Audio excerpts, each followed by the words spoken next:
এই দেখো বন্ধুরা, আমাদের বাড়িতে এখন কে এসছে দেখো। এই যে তোমরা চিনতে পারছো ঠিকই, এই হচ্ছে চিনি। মানে এরও কিন্তু জ্বর জ্বর নিয়ে এসছে আমার সাথে দেখা করতে। আর এই দেখো আমার ছেলে শুয়ে রয়েছে, ছেলেরও জ্বর, মানে দুজনেই হচ্ছে অসুস্থ। ছেলে তো সারাদিন কিচ্ছু খায়নি, মানে কালকে থেকে শুধু দুধ খেয়ে রয়েছে। আর এও হচ্ছে সেই একই, ওর জ্বর জ্বর জ্বর হয়েছে, কিন্তু ও চলে এসছে কাকির সাথে দেখা করতে দেখো। আর আর আমার ছেলের কথা কি বলবো, ছেলের কথা মানে বলে বোঝানো যাবে না।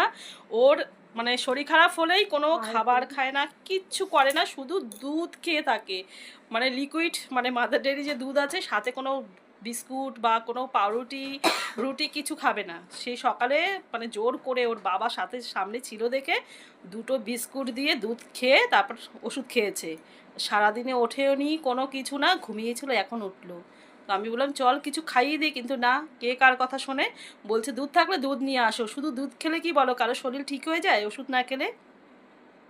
আর এই যে আমার আর এক মেয়ে, এই যে এই দেখো, ওকে তো আবার যদি মেয়ের বান্ধবী বলেও, শুধু মেয়ের বান্ধবী কেন বলছো? যে না, শুধু মেয়ের তো বান্ধবী না, ও তো আমার আর একটা মেয়ে। বল কিছু বল। আমার শরীর ভালো আমার না, আমি আমার কিছু বলতে পারছি না।